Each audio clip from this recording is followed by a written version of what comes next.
খুবই ইম্পর্টেন্ট একটা ম্যাথ। ধরে রাখো যে এই টাইপের যে ম্যাথ গুলো আছে এগুলো 100% তোমার কোশ্চেন আসবে। তো একটু মনোযোগ দিয়ে দেখার চেষ্টা করো।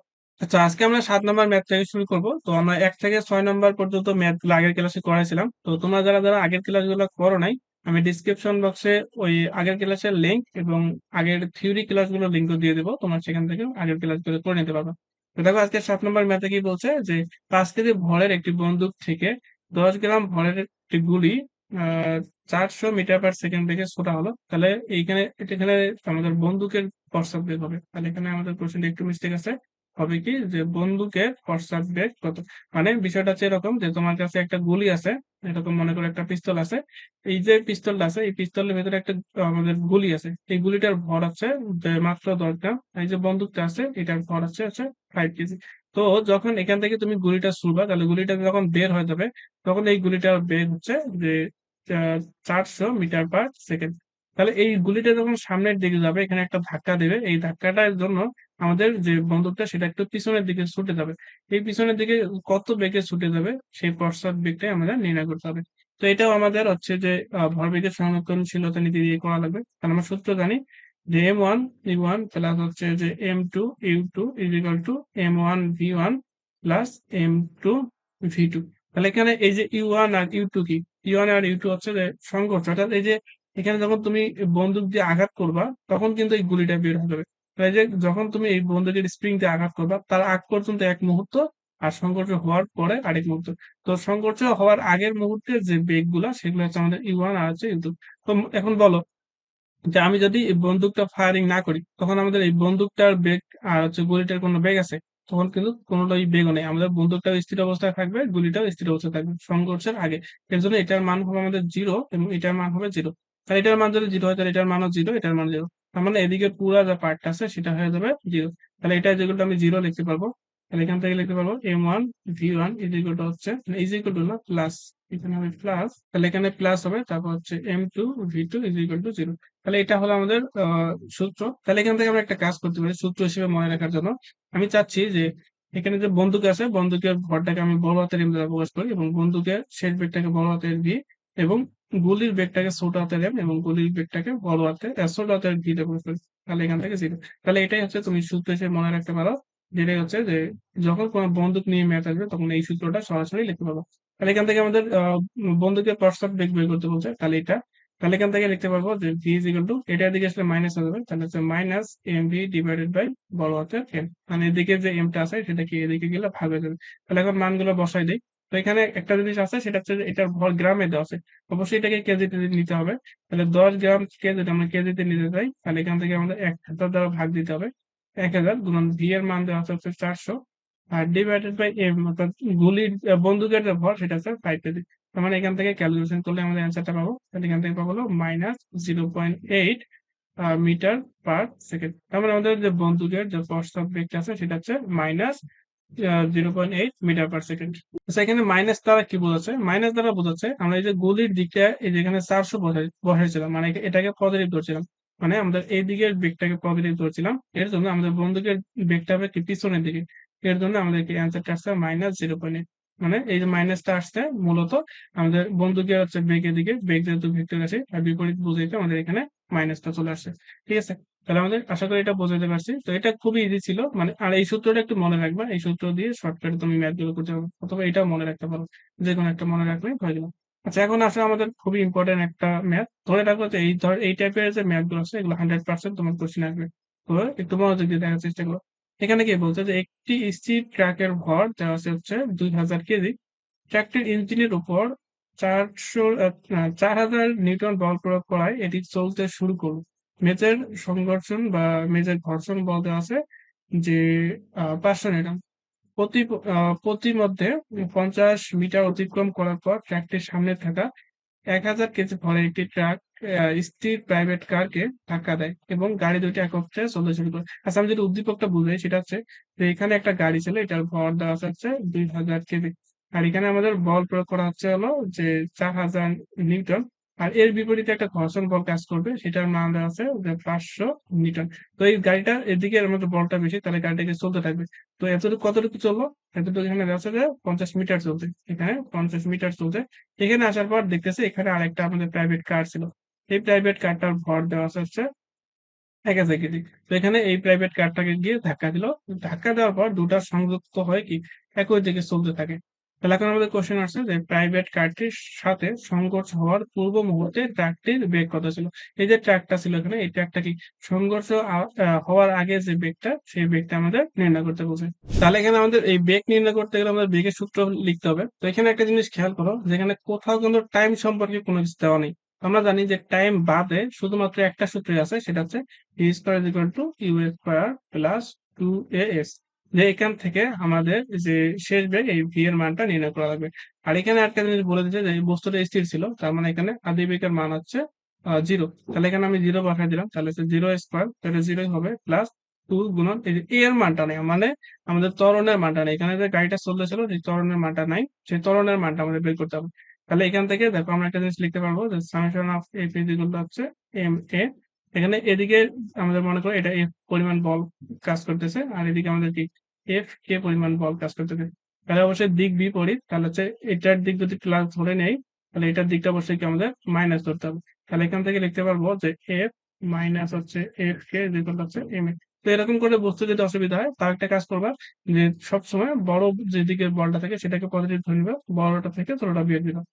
এফ মাইনাস এফ কে, এফ এর মান এখানে বসাই দিই, তাহলে এফ এর মান হচ্ছে 4000 নিউটন, মাইনাস এফ কে এর মান দেওয়া হচ্ছে 500।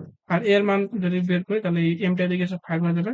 আর বস্তুর ভর দেওয়া ছিল হচ্ছে 2000 কেজি, তাহলে এখানে 2000 বসাই দিলাম। তাহলে এখান থেকে এর মান, অর্থাৎ এখান থেকে এর মান যেটা আসলো সেটা হচ্ছে যে এখান থেকে ক্যালকুলেশন করলে পাবো 1.75 মিটার পার সেকেন্ড স্কোয়ার। তাহলে এর মানও পেয়ে গেলাম, তাহলে এর মানটা এখানে বসাই দেই 1.75 গুণন এস। তাহলে কতটুকু দূরত্ব অতিক্রম করছে, এখানে যে আমাদের বলে দিচ্ছিল যে 50 মিটার দূরত্ব অতিক্রম। এখানে দেখো এই যে এখান থেকে যাত্রা শুরু করে এখানে আসছে, তার অতিক্রান্ত দূরত্ব হচ্ছে 50 মিটার। তাহলে এখানে এস এর মানটা বসাই দিলাম 50। তাহলে এখান থেকে আমি যে ভি এর মানটা পাবো সেটা হচ্ছে যে এখানে ভি ইজ ইকুয়াল টু হবে, তাহলে এটা জিরো তো আর কোনো কারণ নেই, এটা দিকে রুট হয়ে যাবে, তাহলে 2 গুণন 1.75 গুণন 50। তো এখান থেকে আমাদের অ্যান্সার বের করতে পারলে কিন্তু অ্যান্সারটা হয়ে গেল। তাহলে এখানে যদি রুটটা করি, তাহলে এখান থেকে অ্যান্সার পাবো যে 13.23, তাহলে এত মিটার পার সেকেন্ড। অর্থাৎ এই যে সংঘর্ষ যখন ঘটবে, সেই সংঘর্ষ ঘটার আগে আমাদের যে ট্রাকটার বেগটা সেটা পেলাম হচ্ছে 13.23 মিটার পার সেকেন্ড। তো এটাই হচ্ছে আমাদের অ্যান্সার। ঠিক আছে, তো আশা করি এটা বোঝাতে পারছি। তো না বোঝার তেমন কোনো কিছু নেই, তাও যদি বুঝতে না পারো তাহলে কমেন্ট বক্সে জানিয়ে দিতে পারো যে কোথায় বুঝো নাই। কোশ্চেন থাকলে অবশ্যই জানাতে পারো। আর যদি একান্ত সমস্যা না হয়, তাহলে আরেকবার পিছিয়ে দিয়ে দেখতে পারো, তাহলে দিলে বুঝতে পারবে। আচ্ছা, এরপর দেখো কি বলছে যে উদ্দীপকের ঘটনায় ভরবেগের সংরক্ষণশীলতা সূত্রটি সংরক্ষিত হয়েছে কিনা গাণিতিকভাবে যাচাই করো। তাহলে এখানে আমাদের কি বের করতে হবে, যে সংঘর্ষ ঘটার আগে ভরবেগ বের করতে হবে এবং সংঘর্ষ ঘটার পরে ভরবেগ বের করতে হবে। যদি দুইটা সেম হয় তাহলে বলবো যে কি সংরক্ষণশীলতা নীতি মেনে চলছে, আর না হলে বলবো কি মানে নেই। আচ্ছা, তাহলে দেখো আমি কিভাবে করতে চাই। আচ্ছা, এখান থেকে আমি এগুলো মিশাই দিতে যাচ্ছি। তো এখানে এই জিনিসটা লাগবে, এটা একটু মনে রাখতে হবে যে ভি এর মানটা ছিল যে 13.23 মিটার পার সেকেন্ড। আচ্ছা, আমি এগুলো মিশাই দিচ্ছি, তারপরে এখানে অ্যান্সারটা করে দিব। আচ্ছা, একটু আগে যেটা দেখলাম যে সংঘর্ষ হওয়ার আগে আমাদের যে বেগটা ছিল সেটা ইউ1 ধরে নিলাম, এটার বেগ আমরা পাইলাম যে 13.23 মিটার পার সেকেন্ড। ঠিক আছে, তাহলে এখন আমাদের কি করতে হবে, যে সংঘর্ষের আগের ভরবেগটা বের করতে হবে। তাহলে এখন আমি লিখলাম যে সংঘর্ষের, আচ্ছা, আমি অনেক দ্রুত লিখতেছি, এর জন্য লেখা খুব মতো মানে টের করা যাচ্ছে না, বাট আমি মুখে তো বলতেছি, তোমরা লিখতে পারবা। তাহলে সংঘর্ষের আগে ভরবেগ কি হবে, তাহলে ভরবেগটা হচ্ছে যে m1 u1 প্লাস হচ্ছে m2 u2। তাহলে এগুলো বসালে আমাদের আনসারটা চলে আসবে। আচ্ছা, এখানে m1 এর মান দেখো দেওয়া আছে যে 2000 কেজি, তাহলে m1 এর মান বসে দিলাম 2000 কেজি গুণন ইউ1। ইউ1 এর মান কোনটা হবে, এই যে যখন সংঘর্ষ ঘটছিল সেই সংঘর্ষ ঘটার আগে আমাদের প্রথম বস্তুর যে বেগ ছিল যেটা, সেটা তাহলে আমাদের এই বেগটা ছিল যে সংঘর্ষ হওয়ার আগে আমাদের ট্র্যাকের বেগ ছিল হচ্ছে 13.23। এখানে আমাদের বেগের মানটা, ইউ এর মানটা এটা হবে 13.23 প্লাস, আর সংঘর্ষ হওয়ার আগে এই বস্তুটা দেখো স্থির ছিল এখানে, যে এই যেখানে দেখো বস্তুটা কি ছিল, যে প্রাইভেট কার্টে স্থির ছিল। তার মানে ইউ2 এর মানটা 0, আর m2 এর মানটা আমরা লিখতে পারি, তো লিখে আসলে লাভ নেই, যেহেতু 0 আছে, গুণ করলে আমাদের 0 হবে। তাহলে হচ্ছে ইউ2 এর মানটা হচ্ছে 0। কেন 0? কারণ এখানে কিন্তু প্রাইভেট কার্ডটা স্থির ছিল, এর জন্য এর মানটা 0। তাহলে এখান থেকে যদি ক্যালকুলেশন করি, এখান থেকে ক্যালকুলেশন করলে পাচ্ছি যে 26,460 হচ্ছে এত এখানে একক হবে কি কেজি মিটার পার সেকেন্ড। তাহলে আমরা এখান থেকে যে সংঘর্ষের আগের যে ভরবেগটা সেটা পেলাম। এখন আমাদের বের করতে হবে সংঘর্ষের পরের ভরবেগ। তো সংঘর্ষের পরের ভরবেগ, এখানে একটা জিনিস দেখো, যেখানে বলছে যে সংযুক্ত হয়ে বা যুক্ত হয়ে চলতে থাকবে। তার মানে এখানে আমাদের আহ সংযুক্ত হওয়ার যে একটা সূত্র ছিল সেই সূত্রটা কিন্তু আমরা ইউজ করতে পারবো। তাহলে এখান থেকে লিখবো কি যে সংঘর্ষের পরে ভরবেগ। তাহলে এখান থেকে আমি লিখবো এখন যে M1 প্লাস হচ্ছে যে M2 ইন্টু ভি। তোমরা এটা লিখতে পারো অথবা লিখতে পারো কি M1 ভি প্লাস হচ্ছে M2 ভি। যে কোনো উপায় তুমি লিখতে পারো, কোনো সমস্যা নেই। তাহলে এখন আমাদের কি করতে হবে, দেখো আমাদের এই মিলিত বেগের মানটা কিন্তু দেওয়া নেই। মিলিত বেগের মানটা দেওয়া থাকলে আমরা ইজিলি মানটা বসালে অ্যান্সারটা চলে আসতো। তো যেহেতু মানটা দেওয়া নেই, তাহলে আমাদের কি মানটা বের করতে হবে। তাহলে আমাদের ওই মান বের করা আগের ক্লাসে তোমাদের আহ, এটা আমি দেখাইছিলাম যে মিলিত বেগের সূত্র। তো তোমরা সেইখান থেকে আমাদের কি অ্যান্সারটা বের করে নিতে পারো। তো তোমরা যারা আগের ক্লাসটা দেখোনি তারা অবশ্যই আগের ক্লাসটা দেখে আসবা। তো মিলিত বেগের সূত্র বলছিলাম যে M1 U1 প্লাস হচ্ছে M2 U2 ইকুয়াল হচ্ছে M1 প্লাস M2 ইন্টু হচ্ছে ভি। তো এখান থেকে আমাদের মূলত ভি এর মানটা বের করা লাগবে, অথবা এমনিতে কিন্তু এই মানটা বের করলে আমাদের অ্যান্সারটা চলে আসবে। তো এটা তোমাদের একটু বুঝতে অসুবিধা হতে পারে, এর জন্য আমি এটা করাচ্ছি না, আমি এখান থেকে ভি এর মানটাই বের করে নিয়ে আসি। তাহলে M1 এর মানটা কত দেওয়া ছিল, M1 এর মান দেওয়া ছিল হচ্ছে 2000 কেজি, গুণন U1 এর মান হচ্ছে 13.23, প্লাস এটা তো আমাদের U2 এর মানটা জিরো ছিল, তার মানে পুরোটা জিরো হয়ে যাবে, তাহলে এটা হলো জিরো। তাহলে M1 হচ্ছে কত, যে 2000 কেজি, প্লাস M2 এর মান দেওয়া ছিল 1000 কেজি, ঠিক আছে, 1000 কেজি ইন্টু হচ্ছে ভি। তাহলে এখান থেকে তুমি ভি এর মানটা ক্যালকুলেশন করে বের করবা। তাহলে এই মানটা আসবে হচ্ছে যে 8.8.82। তাহলে 8.82 মিটার পার সেকেন্ড। তাহলে এখানে আমাদের মানটা বসাইলে অ্যান্সার চলে আসবে। তাহলে M1 এর মান হচ্ছে 2000 কেজি, প্লাস M2 এর মানটা হচ্ছে 1000 কেজি, গুণন ভি এর মানটা আছে 8.82। তাহলে এখান থেকে ক্যালকুলেশন করলে যে অ্যান্সারটা আসবে সেটা হচ্ছে যে 26,460। 26,460, তাহলে এত কেজি মিটার পার সেকেন্ড। তার মানে এখানে একটা বিষয় দেখো এখন, যে সংঘর্ষের আগের যে ভরবেগটা ছিল, তার সংঘর্ষের আগের ভরবেগ কত ছিল, দেখো এখানে যে 26,460, আর এখানে সংঘর্ষের পরের যে ভরবেগটা সেটাও কি 26,460। তাহলে এই দুইটা যেহেতু সেম, যে সংঘর্ষের আগের ভরবেগ এবং সংঘর্ষের পরের ভরবেগ সেম, সেজন্য আমরা বলতে পারবো যে আমাদের এখানে ভরবেগের সনাক্রমশীলতা নীতি মেনে চলে। ঠিক আছে। তো আমি আরেকবার জাস্ট বলে দিই, তো সংকোচের আগের ভরবেগ M1 U1 আছে M2 U2, তাহলে এটার মান জিরো, এটা নিয়ে আর কোনো কাজ নাই। আর এই মানটা আমরা একটু আগেই গতে বের করছিলাম, তো সেখান থেকে মান বসায় আমরা এটা পেলাম। এরপর সংকোচের পরের ভরবেগ, আমরা এখান থেকে এই জিনিসটা লিখতে পারো যে M1 V1 প্লাস হচ্ছে কি M2 V2। তাহলে আমাদের এটা যেহেতু দুইটা মিলিত হয়েছে, এখান থেকে লিখতে পারবা যে M1 V প্লাস হচ্ছে M2 V।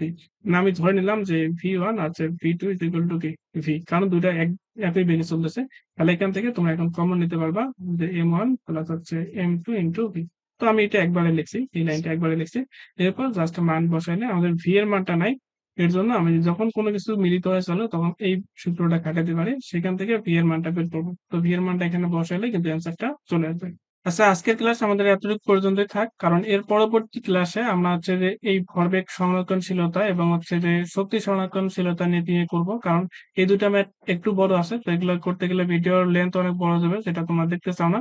তো শেষে একটা অ্যানাউন্সমেন্ট দিয়ে দেই, সেটা হচ্ছে আমাদের পেইড কোর্সে ভর্তি চলতেছে, ফিজিক্স এর মাত্র 1200, ম্যাথও মাত্র 1200, এবং দুটা যদি পড়তে চাও তাহলে মাত্র 200 টাকা, অর্থাৎ মাত্র 2000 টাকায় পুরো ফিজিক্স বই এবং পুরো ম্যাথ বই শেষ করতে পারো। তো এখানে আমাদের হোয়াটসঅ্যাপ নাম্বার দেওয়া আছে, তো তোমরা তাড়াতাড়ি যোগাযোগ করে ফেলো। ঠিক আছে, তো আজকের ক্লাসে এতটুকু। তো পরবর্তী ক্লাসে আমাদের আরো ইন্টারেস্টিং এবং ইম্পর্টেন্ট কয়েকটা ম্যাথ নিয়ে দেখা হচ্ছে। তো পরবর্তী ক্লাসের আমন্ত্রণ জানিয়ে আজকের ক্লাস এখানে শেষ করতেছি। আল্লাহ হাফেজ।